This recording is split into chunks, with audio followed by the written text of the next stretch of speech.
Et salut à tous et bienvenue dans cette nouvelle vidéo. Aujourd'hui ça va être un conseil d'achat sur les processeurs, les CPU, Central Processing Unit. Donc j'avais déjà fait un conseil d'achat il y a quelques semaines sur les laptops, les PC portables, et aujourd'hui donc ça va être les processeurs. Alors je vais essayer de faire un truc un petit peu plus court parce que la dernière vidéo a duré 40 minutes, mais normalement ça devrait être le cas parce que j'ai moins de trucs à dire, les processeurs c'est un peu plus simple à choisir, et puis j'ai aussi moins de processeurs à présenter.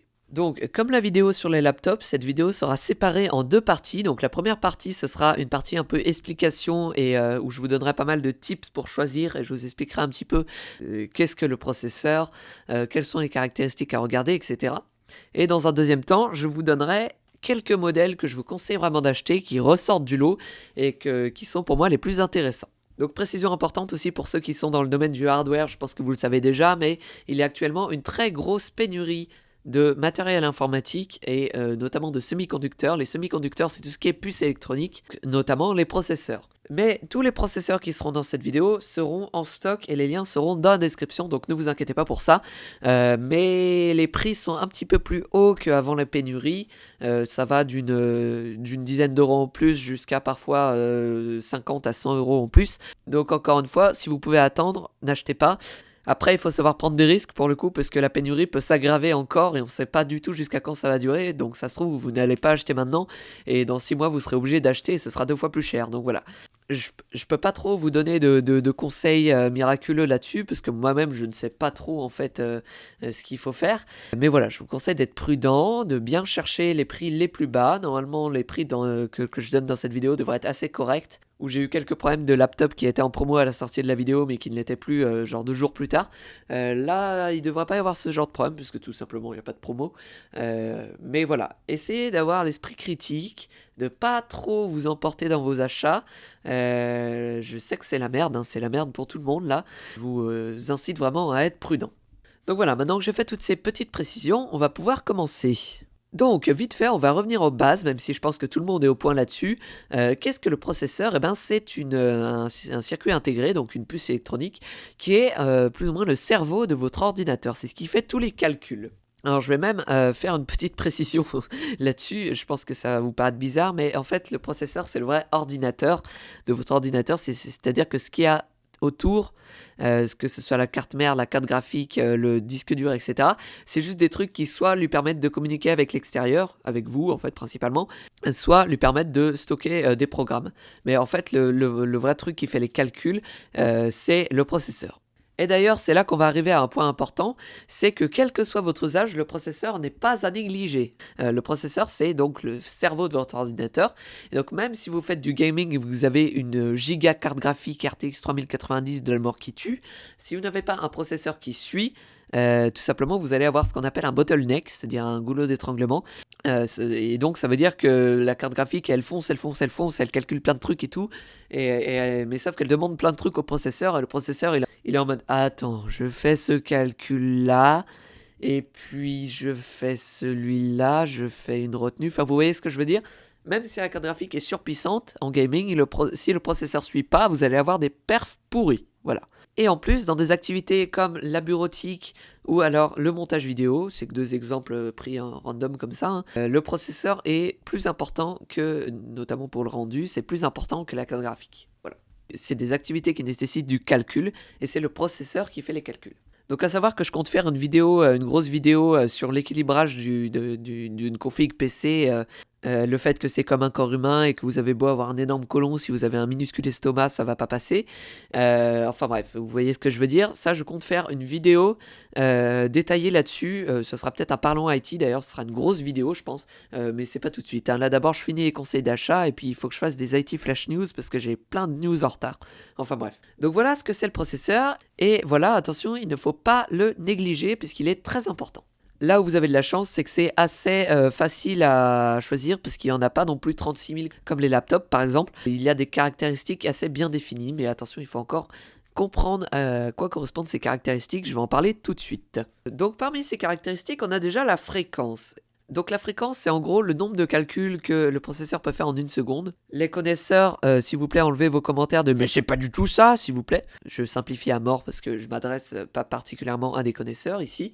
Mais donc cette fréquence varie entre 1,5 et 4,5 GHz en gros.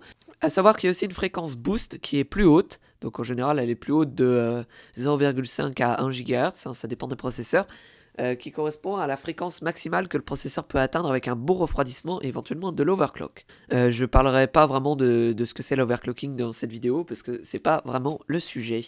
Mais donc là, attention, je vais devoir faire un petit disclaimer parce que c'est pas parce que tel processeur a une fréquence plus haute qu'il est plus puissant. Il faut prendre en compte tous les facteurs et puis en plus il faut prendre en compte comment la puce est foutue, si elle est bien foutue, regarder des reviews, en fait c'est le plus simple en général. Mais donc voilà, ne vous limitez pas à la fréquence. Je sais que par exemple certains processeurs Intel ont des fréquences moins hautes, mais c'est pas pour ça qu'ils sont moins bons. Ensuite, on a le nombre de cœurs. Alors il faut savoir qu'en fait un CPU, un processeur, c'est fait de plusieurs petits processeurs reliés les uns aux autres, pour simplifier, qu'on appelle des cœurs. Donc le nombre de cœurs, il varie en gros entre 8 et 16 cœurs, et il correspond en gros, je simplifie beaucoup, au nombre de tâches que le processeur peut effectuer en même temps. Alors à savoir qu'encore une fois ici, il y a ce qui s'appelle l'hyperthreading, qui correspond en gros à dédoubler virtuellement un cœur. C'est-à-dire que votre processeur a par exemple 8 cœurs physiques, mais il peut en réalité effectuer 16 tâches en même temps. Donc voilà, l'hyperthreading, je pense qu'il faut vraiment privilégier l'hyperthreading parce que c'est un gros gain de puissance sur le processeur. Ensuite, on va passer à la finesse de gravure et pourquoi cet indicateur est complètement inutile. En fait, la finesse de gravure, c'est... Alors, il faut que je me rappelle, c'est la distance entre les deux électrodes d'un transistor sur le circuit intégré. Donc voilà, on commence à rentrer dans du low level, là, dans du un peu complexe, c'est de l'électronique, hein. L'électronique miniaturisée en plus. Mais en gros, c'est la petitesse de la gravure du processeur, hein. La finesse de gravure, en fait, c'est assez explicite comme nom. Donc ça s'exprime en nanomètres, oui, c'est minuscule, et ça va en général de 5 à 14 nanomètres. Ensuite, on va passer au TDP. Alors, ça correspond au Thermal Design Power. Donc, j'en ai vu qui confondait avec ça. Mais le TDP ne correspond pas à la consommation du processeur, mais bien à la chaleur qu'il dégage. Donc c'est pour calculer quel refroidisseur vous allez devoir mettre dessus, quelle ventirade vous allez devoir mettre dessus. Mais c'est en aucun cas un indicateur de ce que consomme le processeur. Attention, hein, calculez pas votre alimentation avec ça. Ensuite, le cache en mégaoctets, il s'agit du volume d'informations qui peuvent être temporairement stockées par le processeur. Alors ça, on rentre dans du technique tout de suite, donc je ne vais pas entrer en détail, mais sachez que plus il est haut et mieux c'est. Voilà.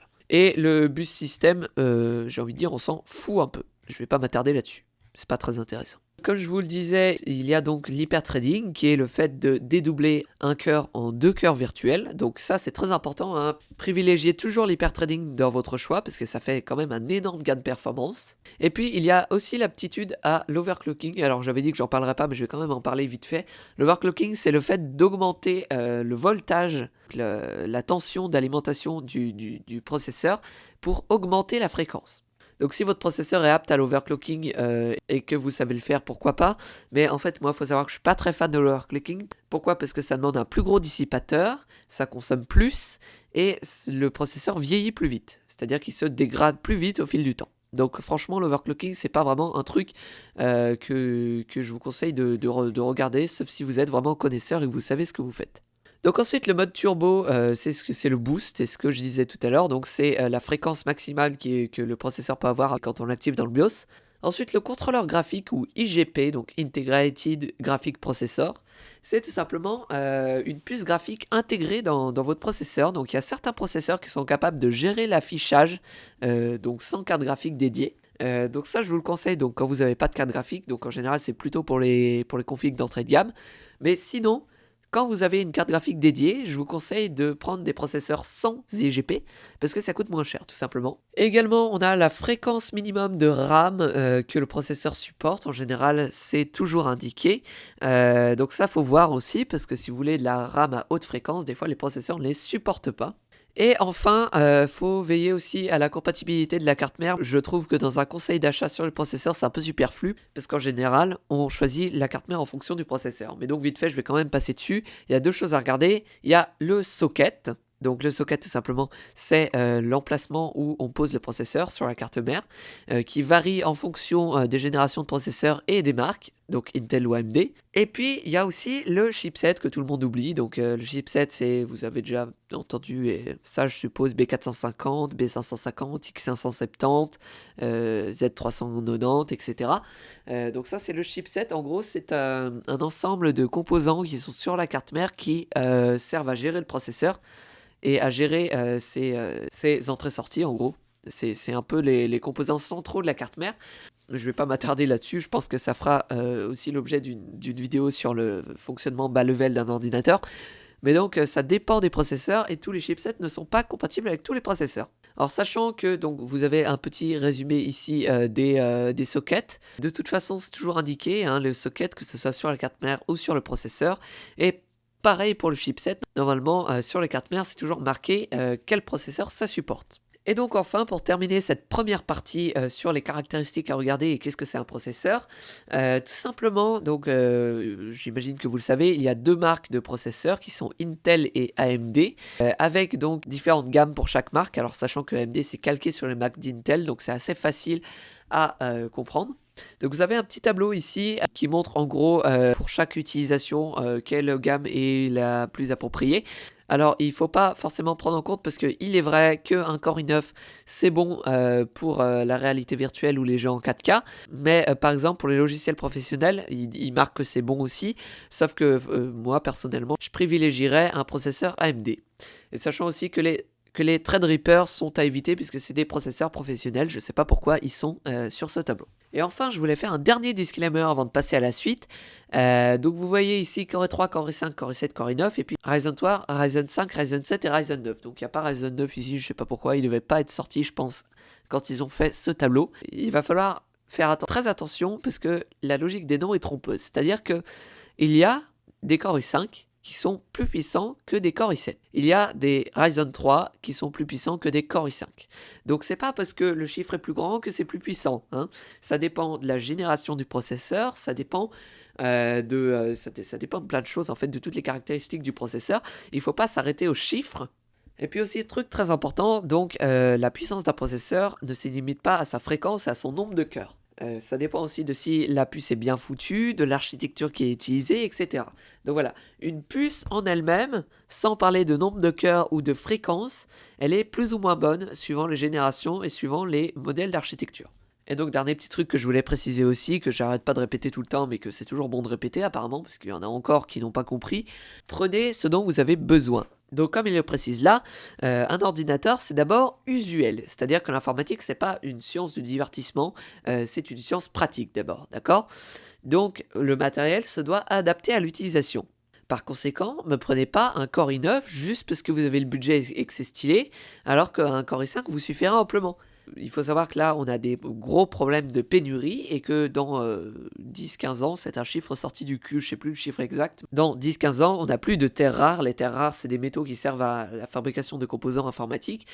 Donc voilà, je pense que dans cette situation, prendre des composants pour le fun parce qu'on a le budget, c'est complètement déplacé. Donc je peux paraître un peu virulent là-dessus, mais il faut savoir que les gens qui prennent des trucs overkill juste parce que c'est fun, ça m'exaspère. L'informatique, normalement, c'est pas un concours de qui a la plus grosse. Je sais que ça l'est devenu à cause du gaming, du RGB, etc. Ça, j'en parlerai dans une prochaine vidéo aussi. Mais voilà, prenez toujours un truc adapté, pas le truc qui vous plaît. C'est pas une question de goût. Donc voilà, je crois qu'on en a fini avec toutes ces petites précisions. On va pouvoir passer à la liste de processeurs. Donc je rappelle que j'ai fait des recherches sur Top Achat, LDLC, Matériel.net et Hardware FR. Et que j'ai regardé aussi un peu des conseils d'achat, notamment celui de Canard PC Hardware, le magazine, qui est un très beau magazine d'hardware d'ailleurs. Et puis celui de Texama, qui fait des très bons conseils d'achat comme d'habitude, même s'il a oublié 2-3 trucs selon moi. Donc on va commencer avec ce AMD Ryzen 3 1200 AF pour 89,99 € chez Top Achat. Donc qui est un processeur d'entrée de gamme, hein, c'est vraiment de l'entrée de gamme. Et donc ici c'est un processeur pour petite config, je dirais un petit peu bureautique ou multimédia. Donc c'est un processeur quad-core, donc à 3,1 GHz avec 10 mégaoctets de cache. Et donc si vous vous demandez qu'est-ce que c'est que ce nom qui est là, c'est tout simplement le nom de l'architecture. Donc c'est un Ryzen 3 de première génération, donc c'est un processeur qui commence à se faire vieux, donc à prendre en compte qu'il faudra aussi une carte mère assez ancienne, mais donc il a l'avantage de pas être très cher et d'être vraiment très bon. Alors à savoir que du coup c'est pas très future-proof, future-proof c'est-à-dire que c'est pas très bon si vous voulez upgrade un jour, et puis surtout quad-core ça commence à faire peu pour les jeux. Je vous conseillerais de prendre des hexacore autant que vous le pouvez, des seekers. Les jeux commencent à être bien petits pour du seeker, dans le futur ils le seront encore plus, et puis même pour de la bureautique ou du montage ou quoi que ce soit, c'est mieux d'avoir le plus de cœurs possible. Mais après pour ce prix là vous trouverez pas du seeker, mais quad-core c'est déjà pas mal hein. Et donc à savoir aussi que tous les processeurs AMD que je vais présenter dans cette vidéo sont vendus avec ce refroidisseur qui est vachement bien, hein, qui suffit amplement pour des processeurs d'entrée de gamme, mais qui ne suffit pas pour des processeurs de milieu ou de haut de gamme, je vous dirais quand ça ne suffira pas de toute façon. Mais donc voilà, à faire attention à ça. Mais pour les processeurs d'entrée de gamme, franchement il suffit amplement, rien ne sert d'acheter un Be Quiet à 60 boules, franchement celui-là va très bien.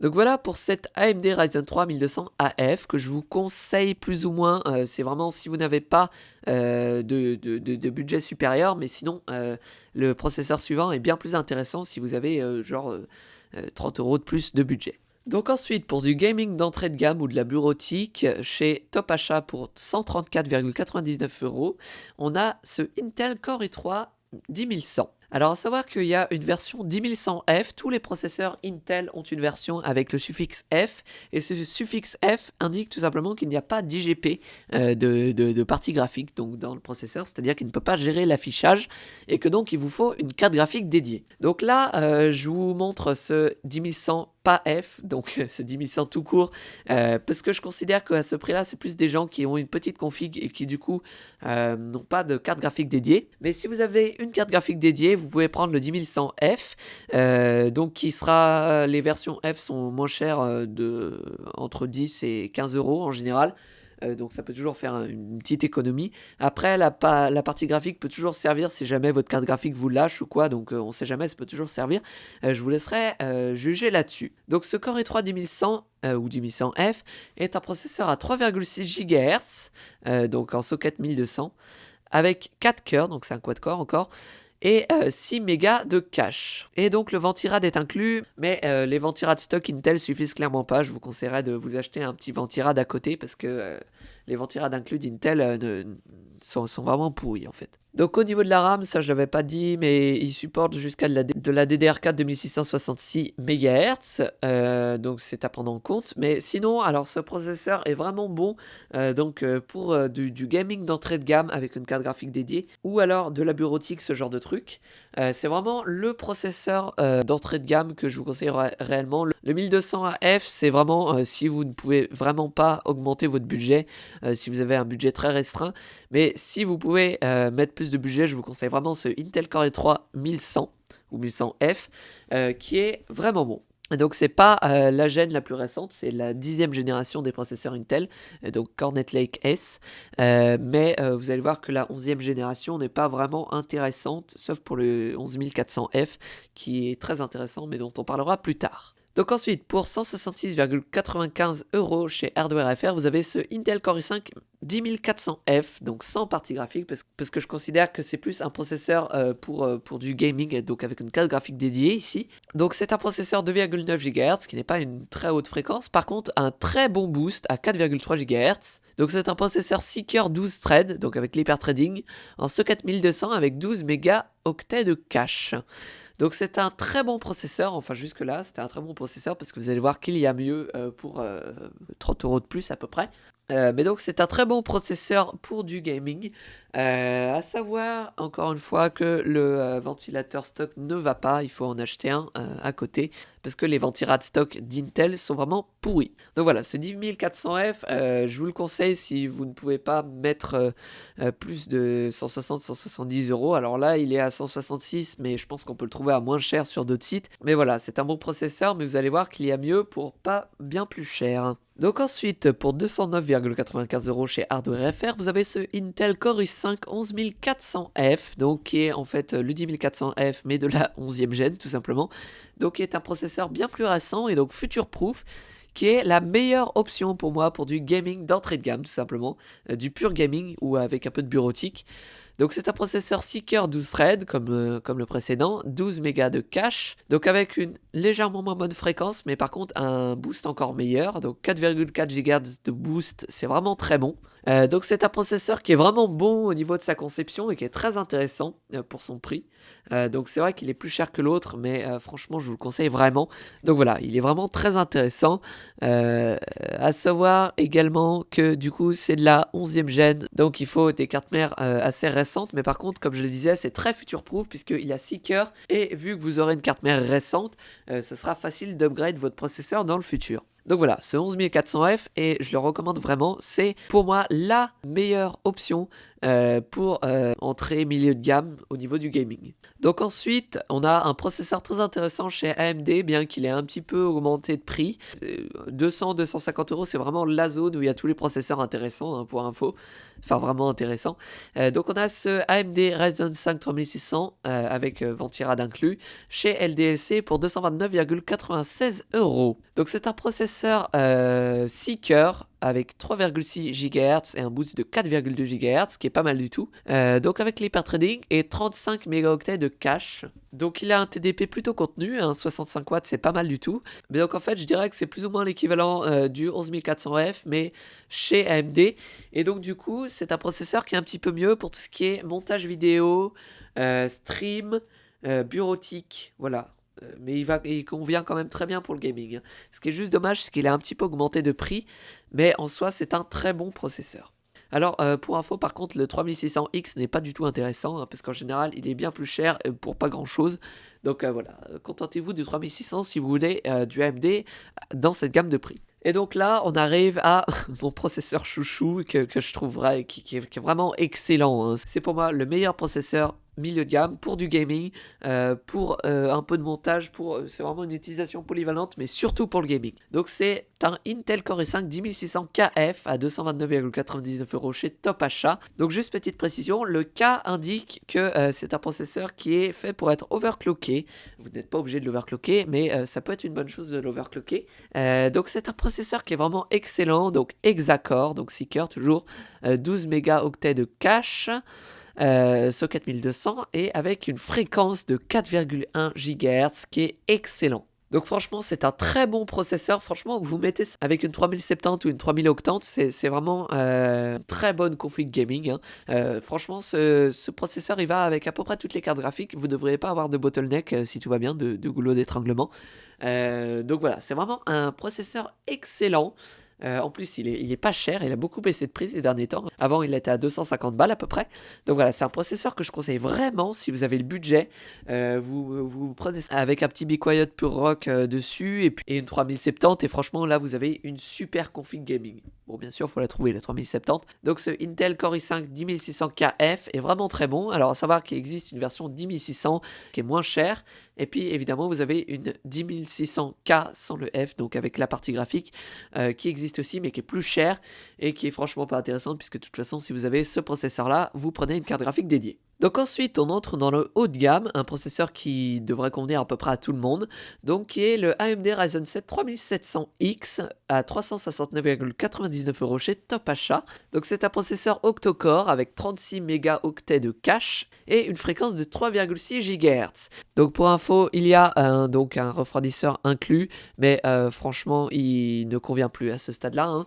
Là, on commence à rentrer dans de la grosse puissance. Alors, il y avait le 2700X avant, qui était très bon, vers 220 balles, mais je sais pas pourquoi, il n'est plus en stock et je crois qu'il n'est plus produit. En fait, c'est bien dommage, parce que c'était un très bon processeur. Mais donc, il y a donc ce Ryzen 7 3700X, qui est vraiment fait donc pour du gros calcul et qui est très bien si vous faites du montage, de la création vidéo, du stream, si vous faites du gaming, hein, ça convient très bien pour du gaming, surtout avec ce nombre de cœurs, vous êtes très future-proof là. C'est vraiment un très bon processeur que je conseille vraiment. Donc voilà, c'est un processeur haut de gamme pour une utilisation polyvalente, mais plutôt des trucs qui nécessitent du gros calcul ou du rendu vidéo, ce genre de trucs. Et donc là, on arrive dans le très haut de gamme, le overkill même je dirais. Donc on a cette AMD Ryzen 9 3900X qui, oui, est toujours là à 499,99 euros chez Top Achat. Donc qui est un processeur 12 cœurs avec 70 mégas de cache. et une fréquence de 3,8 GHz. Donc c'est un processeur qui est clairement overkill pour la plupart des usages, mais si vous faites du gros traitement vidéo, ce genre de truc, ça peut être très intéressant. Mais voilà, franchement, donc par contre, hein, oubliez le refroidissement stock, hein, il est vraiment plus du tout efficace. Là, il vous faut un bon Noctua ou un bon Be Quiet. Mais voilà, donc c'est un processeur clairement overkill. Si vous avez besoin d'une telle puissance, c'est que vous savez déjà ce que vous avez besoin, donc je sais pas pourquoi vous regardez ce conseil d'achat, mais voilà, c'est clairement un processeur qui est complètement useless pour la plupart des gens. Mais je voulais quand même le mentionner. Donc voilà, processeur overkill, mais qui peut être intéressant pour du gros traitement vidéo, du gros calcul, du gros rendu, ce genre de truc. Et enfin, dernier processeur de cette vidéo, qui oui est toujours là, effectivement, même s'il n'est pas forcément ultra intéressant, je voulais le mentionner quand même. Tout simplement, c'est le Intel Core i9 10900KF, donc K donc, pour l'overclock et F sans partie graphique, qui est à aussi, donc c'est l'équivalent chez Intel en gros, qui est aussi à 499,99 € chez Top Achat, et donc qui est un processeur 10 cœurs, donc moins de cœurs, 20 mégas de cache, qui a, il me semble, un meilleur boost, il faut que je vérifie ça, qui a un excellent boost à 5,3 GHz, ce qui est complètement fou, hein, mais donc qui a une fréquence de 3,7 GHz. Donc ça, c'est une seule utilisation que je vois pour ce processeur, le gaming en 4K. Pour toutes les autres occupations qui nécessiteraient un processeur haut de gamme, prenez le 3900X. Mais voilà, pour uniquement du gaming en 4K, prenez ce 10900KF qui est pas mal du tout. Mais bon voilà, Intel galère un peu dans le haut de gamme, de toute façon ça a toujours été comme ça, hein. Donc voilà, sachez que ce processeur existe pour le gaming en 4K, c'est clairement le must, mais c'est clairement useless pour la plupart d'entre vous. C'est vraiment une utilisation très spécifique. Donc voilà, c'est déjà la fin de la vidéo, j'espère qu'elle vous a plu et qu'elle vous aura été utile. Donc comme vous avez pu l'observer, globalement, alors AMD a quelques processeurs d'entrée de gamme intéressants, mais sinon Intel domine l'entrée et le milieu de gamme pour moi, à part le Ryzen 5 3600 qui est un peu là au milieu, on sait pas trop pourquoi. Par contre dans le haut de gamme c'est clairement AMD qui domine, hein. Juste il y a le 10900KF qui est toujours là, mais qui franchement à part pour du gaming 4K n'a aucun intérêt. Donc voilà, j'espère que cette vidéo n'a pas été trop longue. Donc là, je vois que j'en suis déjà à 45 minutes de rush, donc je sais pas si ça va être le cas. Mais bon, voilà, au moins elle a été complète. J'espère que vous aurez trouvé votre bonheur. Surtout, ce que je vous conseille de faire, c'est de regarder des reviews du processeur sur lequel vous avez des vues. Vous regardez des reviews, vous regardez les avis.